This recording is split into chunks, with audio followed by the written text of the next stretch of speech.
অনেক সময় দেখা যায় আমাদের চাকার স্টিকের থ্রেড কেটে যায়। হতে পারে বারবার চাকা খোলার কারণে অথবা ওভার টাইট দেওয়ার কারণে, যে কোনো কারণে কাটতেই পারে। কিন্তু এটা কাটলে আপনি বুঝবেন, গাড়ি যদি মনে করেন ব্যালেন্স একটু উল্টোপাল্টা মনে হয় বা কেমন লক্কর ঝক্কর করে, দেখলেই বোঝা যায়। যাই হোক, এই ধরনের সমস্যা থাকলে অবশ্যই আপনারা ঠিক করে নেবেন। ঠিক করতে হয় কিভাবে?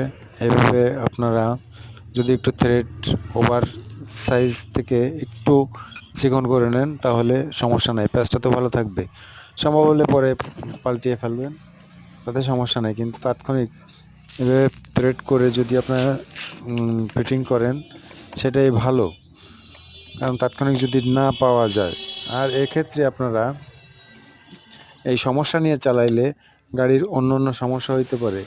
যে কোনো সময় একটা দুর্ঘটনা ঘটতে পারে। এই জন্য আপনাদের এই ধরনের সমস্যা হইলে চেক করে দেখবেন যে